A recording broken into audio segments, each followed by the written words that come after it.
Well, about a year ago, I was in St. Petersburg, Tampa, Florida area, and I had walked into this, I don't know, like eclectic consignment shop of sorts. It wasn't really an antique shop. It just had a bunch of weird stuff in it. But there was this painting of Britney with her head shaved, and it was kind of a graffiti and had this really kind of tacky gold frame. And I took a picture of it, and it came up in my memories just the other day. And I was really kind of sad that I didn't buy it because that was such a statement. That was such a public statement at that time.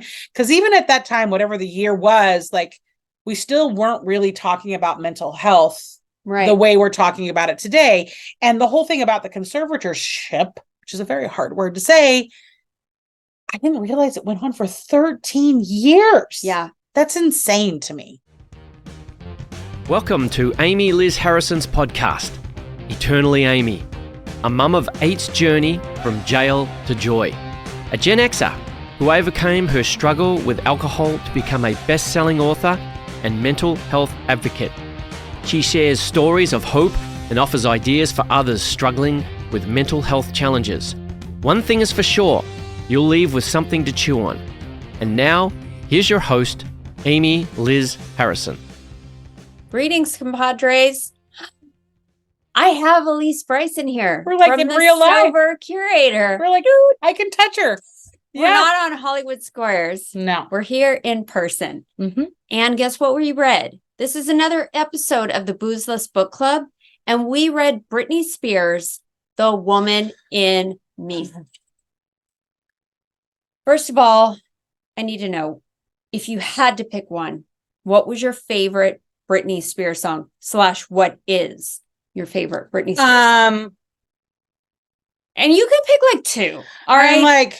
I know. I mean, I love It's Britney Bitch. That's a classic. Yeah. And I love Hit Me Baby One More Time. Yeah. That's a classic. It's a classic. And I actually really loved her in the one movie that she did. Oh, yeah. Okay. There was a song in there that's she remade somebody else's song, but that was really good. That was good. Yeah. Okay. I like Circus. Yep. I like Lucky. I like some of the pop ones. I like some of the kind of newer ones. I like Hit Me Baby One More Time, whatever. I do like Three. Three is one of my favorite songs. You know, people don't talk about Three enough. I know. Three is really good. And in fact, also kind of deep, but we don't have to talk about that right now. But we can. And I also like Give Me More.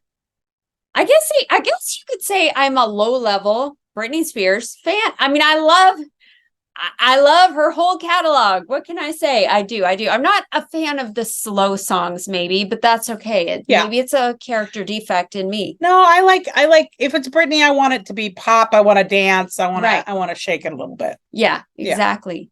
Yeah. Okay, so we read Britney Spears, The Woman in Me, and what did you think? I know there's been a lot of controversy kind of about it because of Justin, and then he had to go and get out of Dodge because he was tired of being in the limelight after this book actually came out.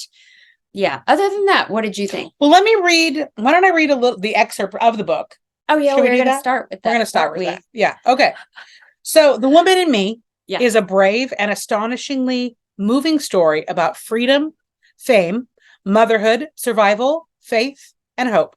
In June 2021, the whole world was listening as Britney Spears spoke in open court. Free Britney. Mm-hmm. The impact of sharing her voice, her truth, was undeniable, and it changed the course of her life and the lives of countless others. The Woman in Me reveals for the first time her incredible journey and the strength at the core of one of the greatest performers in pop music history. Written with remarkable candor and humor, Spears' groundbreaking book illuminates the enduring power of music and love and the importance of a woman telling her own story on her own terms at last. Yeah. And I listened to it on Audible. And it was Michelle Williams who narrated it. And really? She didn't narrate her own book? No. Well, she did the foreword. Interesting. I read it in hard copy. Okay. I'm a hard copy girl. Yeah. And she did say in the foreword that she felt like it was going to be too emotional, which I understand. You know, I get that. And so, but Michelle Williams, I thought, did a beautiful job. Yeah, she's great. Yeah. And so that was fabulous. And what I think for me, one thing that, and I don't want to take over because I asked you what you thought of it, and then you were like, what about the blurb?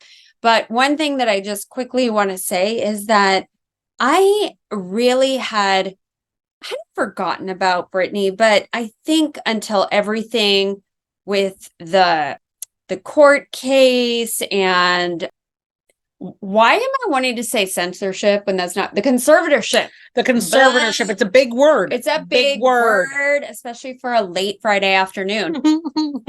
So until that all came out, I had kind of forgotten about Britney a little bit.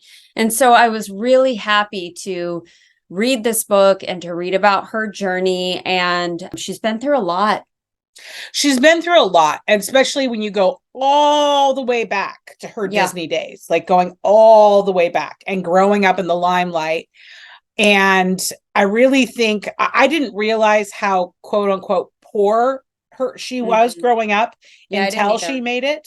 Like, I don't know that I think I missed that, or I didn't quite understand that, but she really kind of drives that home in the book. Yeah. And she's quite a bit younger than I am, but like, she's been part of my life. Like, I followed her story all the way through for sure. And I most definitely remember watching the headlines and the breakdowns in the early to mid 2000s. Yeah.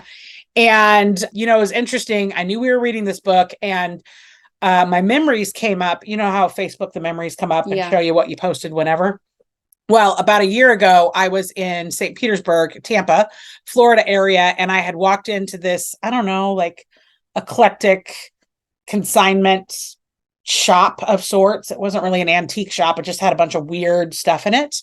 But there was this painting of Britney with her head shaved, and it was kind of a graffiti and had this really kind of tacky gold frame.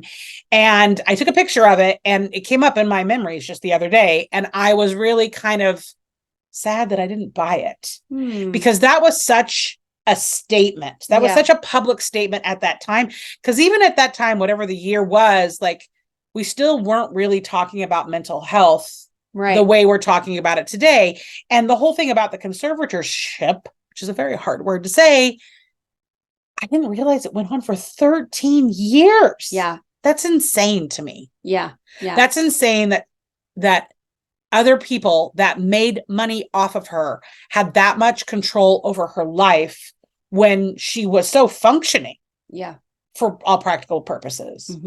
And so, and I think she did a really great job pointing out that if this was anybody else, if this was a man pop star that was drinking and using drugs and acting sporadically, there wouldn't have been a conservatorship for him. Right. And I also really liked how she talked about how she got so treated differently in the headlines than other musicians like the Justin Timberlakes of the world did. Like, you know, they painted her up to be this virgin and like, you know, asking her questions like, are you still a virgin? Like, that's completely inappropriate to ask anyone. Right. And yet the hand on the other foot was that, you know, with Justin, it would be like, oh yeah, you know, you're a party guy. Yeah. I thought that was fascinating too, because what I did not realize is that was, I think, having it be such a topic of conversation, like I was kind of at the time like the voyeur, like, is she going to talk about her virginity kind of thing? And now looking back, I'm like appalled. I know. Like, I can't believe she was asked some of the questions she was asked, put in some of the positions that she was put in.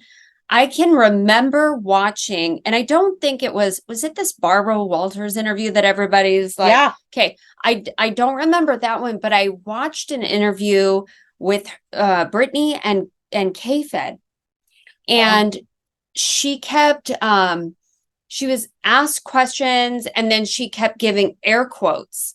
And then after the interview, all that you saw and read for like weeks about that interview was her air quotes, and they were making fun of her essentially. And I thought to myself at the time, like, I wonder, because I do weird things sometimes when I'm nervous, or if I, am just, I don't know, breathing or doing whatever. Like there are, I just have like strange things that I do or say where I'll get stuck on a word. We were with a friend recently who was saying the same thing over and over and over again. And I do that. I do that sometimes when I'm either a word is trending in my vocab or something. Yeah. And she was kind of doing that with the air quotes, and everybody was making fun of her. Looking back on that at this moment, it actually kind of pisses me off, because I feel like that is a constant theme in Britney's life, is that whatever it is that she is going through is minimized and overridden by something else completely insignificant or sensationalized. Yeah, focused on in a negative way. And so that bothers me for her. Like, it really bugs me that I feel like constantly that, there's all this stuff recently about, she's posting this stuff on Instagram and is she okay and everything. And it's like, you know what? She's an artist, P.S. Let her do whatever she wants. Right? And so sometimes I think now my 47-year-old self, I get bothered by that stuff, because I just go, why is it that some people get the freedom card to just be themselves and no one questions it? But it's like, there's always this weird stigma / attachment to like, look, it's so-and-so, like in this case, Britney, and they're doing something weird. Great. Let's focus on that instead of just like, leave her alone. Just leave her alone. She's been through a lot. She's still creating. Good for her. And even if she was having a mental breakdown, is the audience that is commenting on all of that going to do something about that? Like, what, you know what I mean? It's just kind of a lot of gossip instead of just wishing somebody well on their journey, who's clearly been through a lot of highs, a lot of lows, and has had struggles like we all do. Well, I just can't imagine living your life in a fishbowl like that, where you can't go anywhere without paparazzi and people photographing you, making fun of you, commenting on anything, whether or not you're wearing shoes or not in a bathroom, whether or not you've got your baby on your lap. Like, not that long ago, none of us were wearing seatbelts and there weren't car seats. Like, I don't know. Like, it's just, everybody just wanted to pick on her so much. And I just don't think it was fair. Yeah. I can see how it like made her lose her mind. I would lose my mind. Yeah, I would too. So I want to talk about the Justin Timberlake part of the book, because, before I even got to reading it, obviously all the headlines were out there that he's getting canceled. So I was like, how bad could it be? And to me, in her recount, it just sounded like two 18-year-olds. Yeah. Like, I'm sorry, but it did. Yeah. And he had every right to say he didn't want to be a dad at 18. Like, he did have a right to say that. She had a right to decide what she wanted to do and as well. And I'm sure her heart was broken. I think we've all been 18 and had our heart broken, but I don't actually think he should have gotten canceled completely in the way that he did, because I think they were both just young. They were both in the spotlight and treated unfairly. Sure, he was made out to be a player and she was made out to be, this fallen angel, so to speak. And also, I just want to give a nod to their denim duo. Oh, that is the outfit of the Canadian tuxedo forever. Like, that is forever. Best. Yeah. Any costume that you ever reenact that. Iconic. I actually once, a friend of mine threw her 40th birthday party, and I thought it was a 90s party. So I went dressed as the 90s, but apparently it was an early aughts theme. I missed the change in themes, but I was pleasantly surprised to see all the different Christina Aguileras and Britney Spears. And there was a couple there that was in the denim Canadian tuxedo, and it was fabulous. Epic. Yeah. I thought she told her story with candor, which I appreciated. And I think, going back to some of the themes with Justin and everything, I totally agree. I mean, I was a completely different person at age 18 than I am now. And, we're lucky enough to be Generation X, where nobody was videotaping us. Thankfully. Thank God. Videotaping / recording. I'll translate that for those of you who are south of age 40, maybe at age 40, you've heard videotaping. So back in our day, that's it. Mm-hmm. And so, I think it's just, as you started to say at the beginning, it's like, she's constantly in a fishbowl to this day. Yeah. The whole shaved head incident thing, once again, I look back on that particular time period and I just go, wow, that was back when, at least for me, I was believing all the headlines I ever read. As truth. Right? As truth. And I never thought that maybe there was another side to the story. I never, thought that, gosh, what would that be like to go through such a hard time and have that documented and then commented on by everyone in the entire world. Yeah. And it just really it created a lot of empathy for me with her. And I thought it was interesting because in her book, the reason I bring this up is because in the book, when she was talking about, was it the VMAs when she wore the snake for Toxic? Yeah. Okay. No, it wasn't Toxic. What? And I don't remember what song. But anyway, she wore the snake around her, right? And it looked... I would never do that, by the way. Oh. There's not enough money in the world. We've had this conversation, right? Yeah. Snakes are my biggest fear. Not doing it. Yeah. Mm-hmm. Yeah. So she's wearing this snake around her and it's heavy. And, it looked dope. Like if you're watching this, it was like, whoa, that's Britney, bitch. Like it looked amazing, right? But she said in the book, like the snake was really heavy. It was hissing. She was scared of it. She was afraid of it. Yeah. Yeah.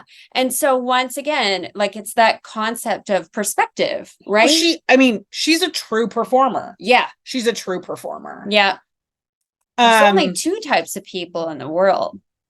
The ones that entertain and the ones that watch. I can't remember what the word is in the lyric, but anyway. There's only two types of people in the world. I guess there's a reason we're not performers. No, in case you're wondering. Yeah. Although you could think that we are based on the amazing musical numbers that we have posted. So yeah. See. Her tone throughout the whole book to me read someone who, how we've talked about in the past, like that your emotional maturity kind of stops when you start using drugs and alcohol. Yeah. And so then when you get sober, that's kind of your starting point. And then maybe you mature from there. I'm not sure I have, but maybe I think you're supposed to. Yeah. So I just, as I was reading through her book and her voice, which I'm sure she had ghostwriters and she probably had lots of editors but it was still definitely her voice coming through. I just kept thinking juvenile. I just kept thinking childlike. I just kept thinking wounded.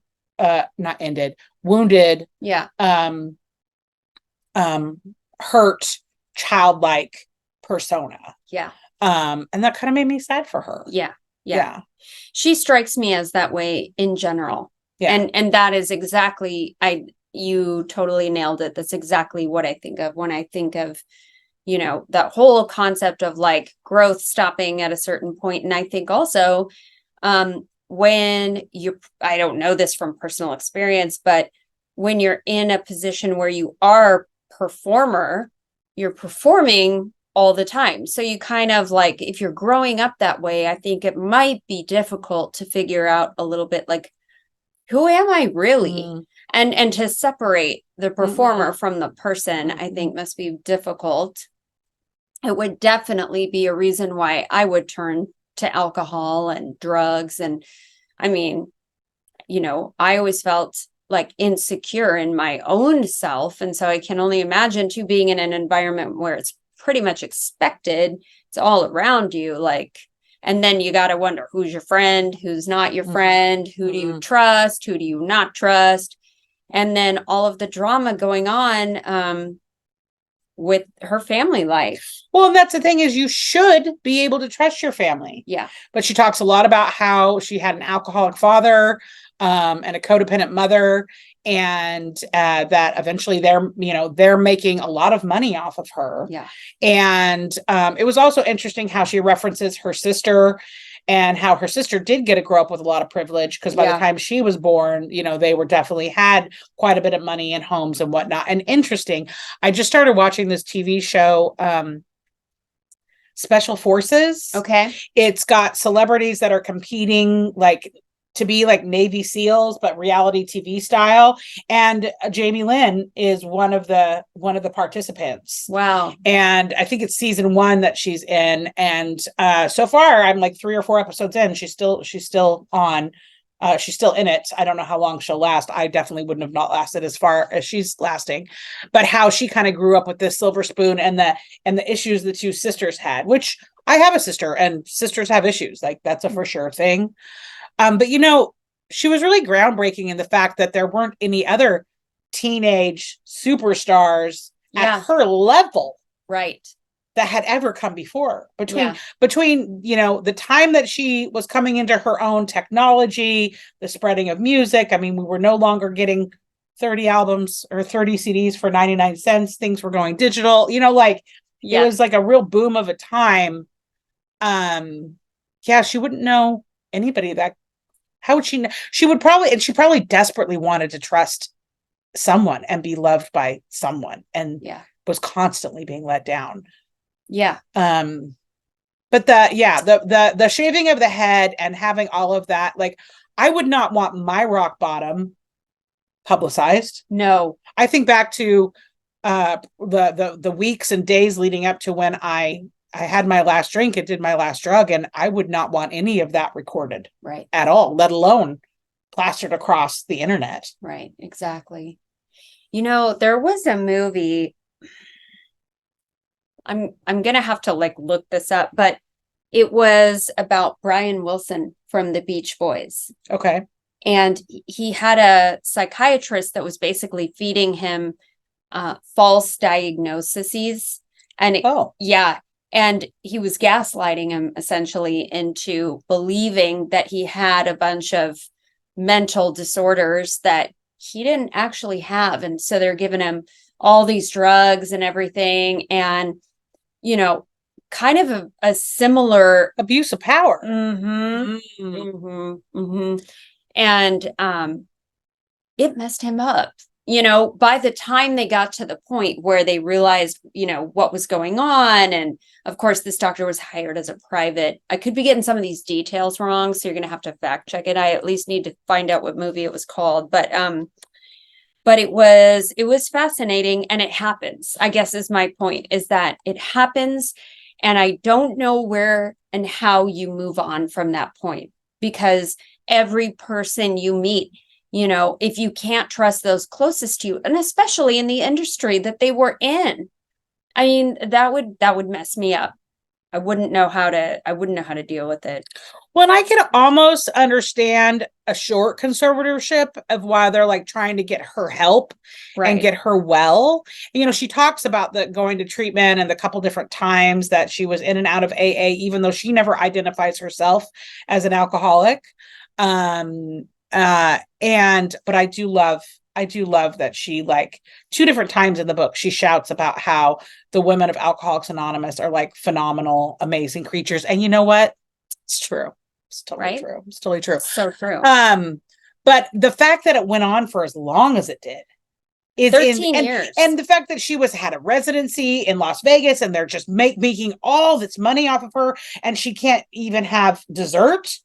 Yeah. She has to have bone broth and go to her room. Like, what? Messed up. I think that's just totally messed up. And I think too that, you start to, I would imagine, that I would start to question everything about well, what is real? If I'm being told this, or if I'm, and all the stuff about them giving her Adderall to get her, up to perform, because their paycheck was depending on it. So they needed her to perform when they needed her to perform, and they needed her to be subdued. But that's not new. So I don't know if you've ever listened to the podcast that goes behind the scenes on The Wizard of Oz, but it was very common back even then, right, where they were giving Judy Garland the uppers to get her up and the downers to get her down, and how Hollywood, music industry, all of that, it's just like using all these drugs behind the scenes to get the person to do what you need them to do in the moment you need them to do it. Right. But were people as invested because their paycheck was riding on it? Maybe. Right. I don't know. Like, that's I think the part, like, she was talking about how she wanted to have another kid at one point, right? And they wouldn't get her IUD taken out or wouldn't let her, and it just makes me sad. Like, it Super makes me sad when she didn't have control over her own body. Yeah. And she was footing the bill, like, for everybody. Yeah. But she talks a bit about her relationship and the struggles of relationship with her boys. Yes. She hasn't been able to be fully present for them. And I was not fully present for my child for a good chunk of his life, unfortunately. I hope they do figure that out. And it sounds like there's been a lot of hard stuff there. And it's probably hard for them being like, my mom's Britney Spears. My mom made out with Madonna. Yeah. Like, that's probably hard. It's probably hard. Yeah. Yeah. I don't know how you deal with that. I think it's rough. And I think it's rough growing up with that. I think it's just all a lot. It's a lot for her. It's a lot for them. Yeah. And yeah. Okay. So it was Brian Wilson, and it is called Long Promised Road. And so, certainly not a new concept. I appreciated you bringing that up, but gosh, what a bummer. I think, a lot of us have enough trouble trusting people in general. And when you really have been hoodwinked, so to speak, by your family and those who are supposed to be in your corner, I think it does a lot of damage. I think that, that's something that I wouldn't really know how to get over. And now, what is her life going to look like? What's next? And she probably doesn't have to do anything for the rest of her life if she doesn't want to. She's probably financially set. Yeah. And my guess is she got some things handled there where she can't just like blow through it in some kind of crazy way, or somebody comes in and takes advantage of all of it. Yeah. She handled her biz. Yes. I think she should be able to go and do whatever she wants to do with whoever she wants. The book is, it's an easy read. Yeah. Like one afternoon. Whether or not you're listening to it on Audible or you're reading hard copy like me, like I was done in 2 sittings. It's pretty easy read. It's not the best written book ever, but because of who she is and the story we know about her, it had me hooked from start to finish. And mostly at the end of it, I felt sad for her. There's parts where when she does talk, I thought it was of course cool that she talks about how awesome women in Alcoholics Anonymous are. But I also, like, in there somewhere, I did hear a little bit of denial, like not really owning. She probably does have some issues. She does have a part in it. And I don't know that I heard that. Right.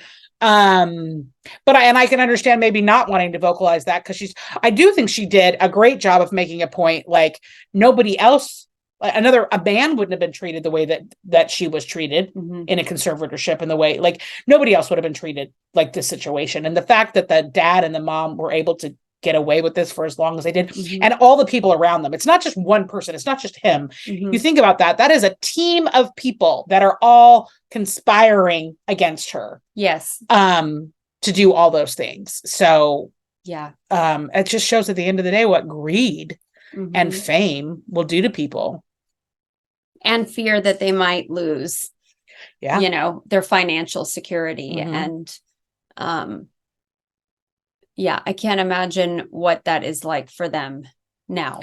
And like, are they cut off? Do they have to pay her back? Right. Do they just go on their own? Like, what happens next? It'll be interesting to see. And I find it interesting, just sidebar about the conservatorship, why it wasn't reevaluated like every 6 months or every year. 13 years. Yes. Why she had to fight so hard to get it, looked at again, to have somebody representing her. And like her fans had to be like, yeah, it was really her fans that were like, free Britney. Yes. At first I honestly thought it was a joke. I didn't really know what was going on. And I didn't know if it was serious. Yeah. And then I started paying attention. I was like, oh no, this is like a real thing. This is like a thing. Yeah. Yeah. Yeah.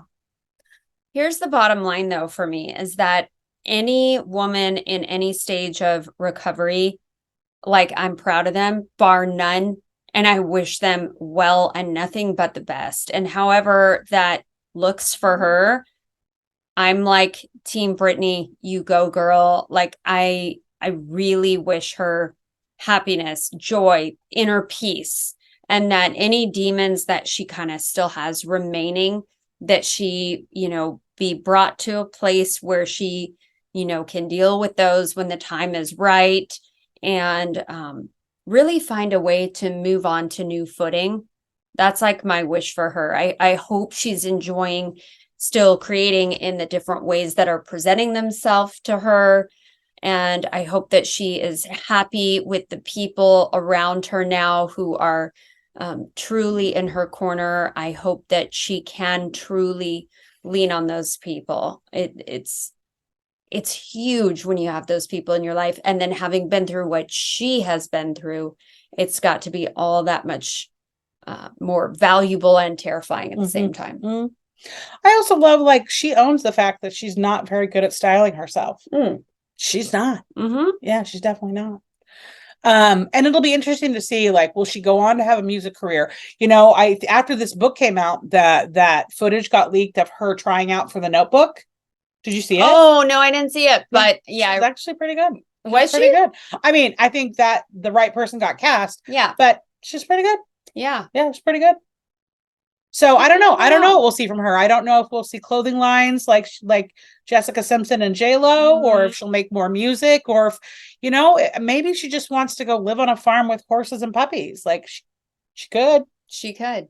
Yeah. Maybe a makeup line. What do you think? Yeah.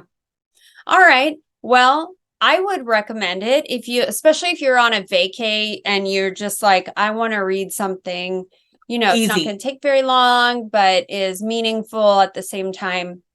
Yeah. Go, Britney. And hey, Elise, thanks for being here. Hey, Amy, thanks for having me. I love you. So, Boozeless Book Club for next month. We haven't even gotten there. No, we haven't. I don't know. It's, truthful disclosure. I don't know when this is going to come out, but it is December right now. And so we're kind of like wrapped up in December, and you know what that means. I know you all know what that means. So it will all come out in the wash, as they used to say, which I think that's just the weirdest saying, because you're talking about change. Yeah. Are you talking about like change in people's pockets comes out? I don't know. Something comes out in the wash, but the details will be there. Bottom line. And be kind, rewind, take what you like, leave the rest behind. And thank you for the honor of your time. Mwah. Adios. Thank you so much for listening to Eternally Amy, a mum of eight's journey from jail to joy. Amy Liz Harrison is a best-selling author, speaker, 12-step coach, meditation teacher, and recovery advocate. To find out more, please visit amylizharrison.com. You can keep up with Amy on all platforms by following @AmyLizHarrison. Please subscribe and review this podcast. It means so much to us if you do.